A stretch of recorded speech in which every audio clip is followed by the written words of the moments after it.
ज्या विद्यार्थ्यांना 2026-27 मध्ये BCA करायचं असेल आणि तुम्ही जर CETचा फॉर्म भरलेला असेल आणि जर तुमच्याकडे CETचे स्कोर कार्ड असेल तर तुम्ही आता कॅप राऊंडचे फॉर्म भरू शकता। तर कॅप राऊंडचा फॉर्म कसा भरायचा, सर्वात प्रथम तुम्हाला CET सेलच्या साईडला यायचं आहे। CET सेलच्या साईडला आल्यानंतर बघू शकता तुम्हाला सर्वात प्रथम आपल्याला लॉग इन करून घ्यायचं आहे, कारण की आपण लॉग इन करून सुद्धा आपला कॅप राऊंड रजिस्ट्रेशनचा फॉर्म भरू शकतो। ठीक आहे, तर सर्वात प्रथम आपल्याला CET एक्झामिनेशन पोर्टल 2026-27 ला क्लिक करावं लागेल आणि आपल्याला करून घ्यायचं आहे ते म्हणजे लॉग इन। तर लॉग इन करण्यासाठी आपल्याकडे ईमेल ID आहे जो आपण CETचा फॉर्म भरताना यूज केलेला आहे किंवा तुम्ही स्कोर कार्ड काढलेले आहे तोच ईमेल ID तुम्हाला इथे इन्सर्ट करायचा आहे। पासवर्ड इन्सर्ट करा आणि त्यानंतर सर्वात प्रथम साइन इन करा। साइन इन केल्यानंतर बघू शकता अशा प्रकारे तुम्हाला संपूर्ण ऑप्शन दिसून पडेल। यामध्ये कॅप ॲडमिशन 2026चा ऑप्शन दिलेला आहे, ज्यामध्ये कॅप रजिस्ट्रेशनचं ऑप्शन आहे। रजिस्टर नावच्या ऑप्शनला तुम्हाला क्लिक करायचं आहे। तर इथे जे रजिस्टर नावचं ऑप्शन आहे इथे क्लिक करा। क्लिक केल्यानंतर टेक्निकल एज्युकेशनचं ऑप्शन आहे आणि त्यानंतर बघू शकता BCA/MCA इंटिग्रेटेडचं जो ऑप्शन दिलेला आहे इथे रजिस्टर नावचं ऑप्शन दिलेलं आहे, इथे तुम्हाला क्लिक करून घ्यायचं आहे कारण तुम्ही BCAची CET दिलेली आहे त्यामुळे। तर रजिस्टर नावला क्लिक करा।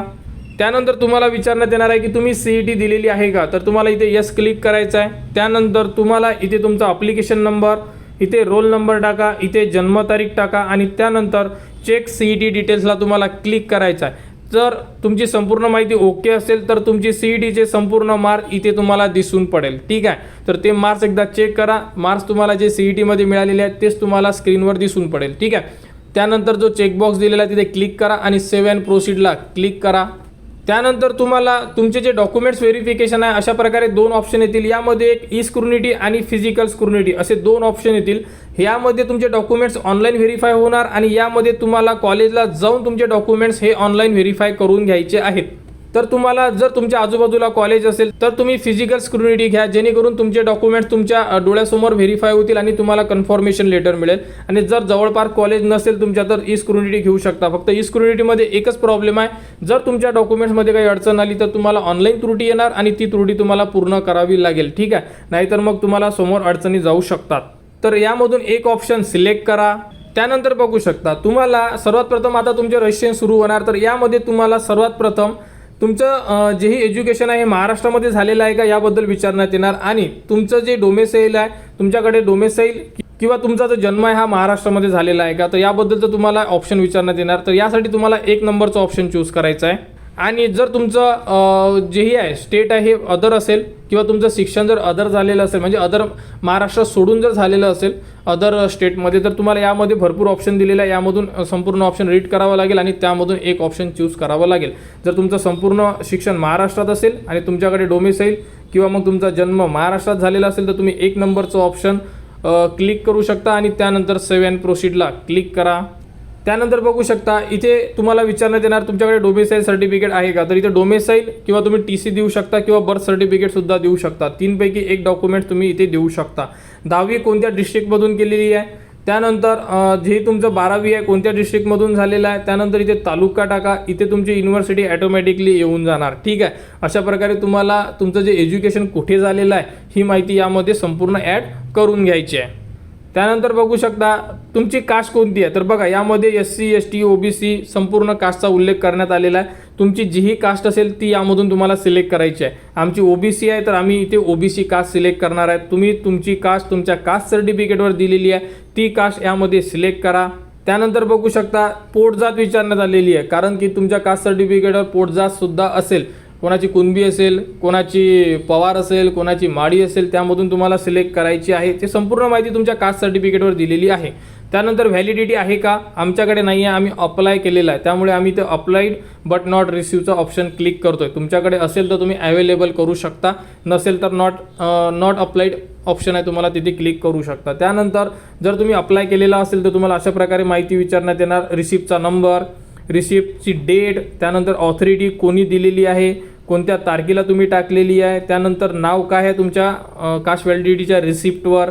त्यानंतर तुम्हाला इथे तुमचा नॉन क्रिमिनल तुमच्याकडे आहे का इथे टाकायचा आहे। कास्ट सर्टिफिकेटचा नंबर हा कास्ट सर्टिफिकेटवर दिलेला आहे तुमच्या, तो नंबर इथे इन्सर्ट करा।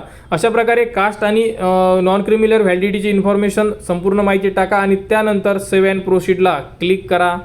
त्यानंतर बघू शकता स्पेशल रिझर्वेशन डिटेल्समध्ये आपल्याला डिसेबिलिटी म्हणजे हँडिकॅप आहे का, असाल तर तुम्हाला यस करावं लागेल, अदरवाईज तिथे नॉट अप्लिकेबल. त्यानंतर डिफेन्स म्हणजे तुमचे वडील आर्मी नेव्हीमध्ये होते का, असेल तर तुम्ही यस करा, अदरवाईज तिथे नॉट अप्लिकेबल. तुमचं फॅमिली ॲन्युअल इन्कम तुम्हाला इथे दिसून पडेल. त्यानंतर TFWS तुम्ही घेऊ शकता, परंतु TFWS जर तुम्ही यस करत असाल तर तुम्हाला तुमच्याकडे इन्कम सर्टिफिकेट लागणार आहे. ठीक आहे, 2026-27चं काढलेलं नवीनवालं ते जर इन्कम सर्टिफिकेट असेल तर तुम्ही TFWS यस ऑप्शन घेऊ शकता. म्हणजे तुमचा जर नंबर लागला तर तुम्हाला ट्युशन फी 0 लागणार आहे. त्यानंतर ऑर्फन अनाथ आहात का, येसनोमध्ये ॲन्सर द्या. मायनॉरिटी येसनोमध्ये ॲन्सर द्यायचं आहे तुम्हाला. ठीक आहे, तर स्पेशल रिझर्वेशनचं जे पेज आहे या प्रकारे तुम्हाला संपूर्ण माहिती फिल करून घ्यायची आहे. ठीक आहे, त्यानंतर बघू शकता तुम्हाला तुमची SSC म्हणजे 10वीची डिटेल्स टाकायची आहे. कोणत्या बोर्डमधून आहे, महाराष्ट्र आहे किंवा CBSE आहे, यामध्ये माहिती टाका. कोणत्या वर्षी पास आहे, तुमचा सीट नंबर टाका आणि यामध्ये तुम्हाला मार्क्स टाकायचे आहे. तर बघा इथे तुम्हाला मॅथमॅटिक्समध्ये किती मार्क्स मिळालेले आहे आणि आउट ऑफ 100 टाकायचे तुम्हाला, कारण 100पैकी तुम्हाला मार्क्स असणार आहे. सायन्समध्ये किती मिळालेले आहे, इंग्लिशमध्ये किती मिळालेले आहे आणि इकडे तर तुमचे 100 येऊन जाणार. ठीक आहे, त्यानंतर इथे ॲग्रिगेट विचारलेलं आहे, म्हणजे टोटल मार्क्स किती मिळालेले आहे. तर 500पैकी इथे तुम्हाला जेवढे मिळालेले असेल तेवढे मार्क्स तुम्हाला ॲड करायचे आहे. तुमचे पर्सेंटेज आहे ते ॲटोमॅटिकली इकडे तुम्हाला दिसून पडेल. क्लिअर, अशा प्रकारे SSCची जी इन्फॉर्मेशन आहे हे तुमच्या मार्कशीटवरून यामध्ये फिलअप करून घ्या. त्यानंतर बघू शकता 12वी इथे यस क्लिक करायचं, इथे इंडिया करा. इथे तुमचं बोर्ड, जेही तुमचं बोर्ड असेल CBSE किंवा मग महाराष्ट्र बोर्ड, इथे कोणत्या वर्षी पास आहे, इथे तुमचा सीट नंबर, इथे तुमच्या आईचे नाव टाका. इथे तुमच्या 12वीच्या मार्कशीटवर जसे नाव आहे तुमचे सेम टू सेम तुम्हाला इथे टाकायचे. आणि त्यानंतर गेट HSC डाटा इथे जर तुम्ही क्लिक केलं तर खाली तुमचे A to Z मार्क्स, म्हणजे तुमची जशी मार्कशीटवर जेवढे मार्क्स आहे हे ॲटोमॅटिकली येऊन जाणार सब्जेक्टनुसार. क्लिअर, म्हणजे तुम्हाला मार्क्स टाकायची गरज नाही आहे, ॲटोमॅटिकली येऊन जाणार. कारण की तुमचं जे बोर्ड आहे हे महाराष्ट्र स्टेट बोर्ड असल्यामुळे. क्लिअर, CBSE वाल्यांचं येणार नाही, तुम्हाला मार्क्स त्यामध्ये ॲड करायचं काम पडणार आहे. क्लिअर, अशा प्रकारे जे 12वीची इन्फॉर्मेशन आहे ही फिलअप करून घ्या. मार्क्स तुमचे ॲटोमॅटिक येणार गेट डाटाला क्लिक केल्यानंतर. क्लिअर, अशा प्रकारे 10वी आणि 12वीची माहिती फिल करा आणि त्यानंतर सेव्ह अँड प्रोसीडला क्लिक करा. त्यानंतर तुम्हाला विचारण्यात येणार तुम्ही एक्स्ट्रा जी एक्झाम असते CUET दिलेली आहे का, दिली असेल तर तुम्हाला यस करून यामध्ये जे मार्क्स आहे तुमचे ते टाकावे लागेल. हे सुद्धा तुम्हाला डिजिलॉकरवरून मागण्यात येऊ शकते. ठीक आहे, आम्ही दिलेलं नाही आहे त्यामुळे आम्ही इथे नो क्लिक करणार आणि त्यानंतर सेव्ह अँड प्रोसीडला क्लिक करा. त्यानंतर तुम्हाला तुमचे फोटो आणि सिग्नेचर यामध्ये अपलोड करून घ्यायचे आहे. तर फोटो आणि सिग्नेचर तुमच्याकडे स्कॅन कॉपी असेल, इथे फोटो सिलेक्ट करा, ब्राउज करून फोटो अपलोड करा. सेम टू सेम तुम्ही सिग्नेचर, तर फोटो आणि सिग्नेचर यामध्ये अपलोड करून घ्या. त्यानंतर तुम्हाला डॉक्युमेंट्स अपलोड करायचे. तर बघा सर्वात पहिले डॉक्युमेंट्स आहे नॅशनॅलिटी सर्टिफिकेट, त्यानंतर डोमिसाईल सर्टिफिकेट. नॅशनॅलिटी आणि डोमिसाईल हे तुमचं कंबाईनसुद्धा राहू शकते, तर दोन्ही ठिकाणी एकच डॉक्युमेंट्स तुम्हाला अपलोड करावं लागेल. कास्ट सर्टिफिकेट आपल्याकडे व्हॅलिडिटी नव्हती तर रिसिप्ट अपलोड करायची आहे. नॉन क्रिमिलियर इन्कम सर्टिफिकेट, कारण की TFWSच्या ऑप्शनला यस क्लिक केलेलं आहे त्यामुळे इन्कम मागितलेलं आहे. तुम्ही नो क्लिक केलं तर इन्कम मागणार नाही. 10वीची मार्कशीट, 12वीची मार्कशीट, त्यानंतर CETची मार्कशीट आणि त्यानंतर अपार ID. अशा प्रकारे तुम्हाला यामध्ये संपूर्ण जे डॉक्युमेंट्स आहे हे अपलोड करून घ्यावे लागेल. ठीक आहे, तर संपूर्ण डॉक्युमेंट्स अपलोड करा. PDF अपलोड करू शकता, JPG सुद्धा तुम्ही अपलोड करू शकता. क्लिअर, तर अशा प्रकारे डॉक्युमेंट्स अपलोड करा आणि त्यानंतर तुम्हाला यामध्ये फी तर लागणार नाही आहे, कारण की ऑलरेडी आपण CETमध्ये फी भरलेली आहे 1000 रुपये. आणि त्यानंतर प्रिंट ॲप्लिकेशन म्हणजे तुमचा फॉर्म जो आहे डायरेक्टली सबमिट होऊन जाणार. ठीक आहे, आता बघा तुम्ही जर व्हेरिफिकेशन घेतलं असेल तर तुमचे फॉर्म हा ऑनलाईनमध्ये व्हेरिफिकेशन होणार आणि जर तुम्ही फिजिकल घेतलेलं असेल तर तुम्हाला कॉलेजला जाऊन तुमचे डॉक्युमेंट्स जे आहे हे व्हेरीफाय करून घ्यावे लागेल. ठीक आहे, तर अशा प्रकारे तुमचा जो फॉर्म आहे हा तुम्ही सबमिट करू शकता. आणि व्हेरिफिकेशन जर असेल तर तुम्हाला फॉर्म व्हेरीफाय झालेला आहे का SMS येणार.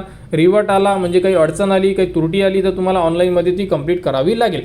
तर या प्रोसेसनी तुम्ही तुमचे BCA कॅप राऊंडचे फॉर्म भरू शकता. तर लवकरात लवकर आपले फॉर्म भरा. कुठेही अडचण असेल तुम्ही कमेंट्स करू शकता. कमेंट्सवर तुम्हाला संपूर्ण माहिती दिली जाणार आणि BCA ॲडमिशनच्या ज्या पुढील अपडेट येईल त्या तुम्हाला आपल्या चॅनलवर देण्यात येणार. त्यासाठी आपल्या चॅनलच्या कनेक्टमध्ये राहा, चॅनलला सबस्क्राईब करा व हा व्हिडिओ इतरांपर्यंत शेअर करा.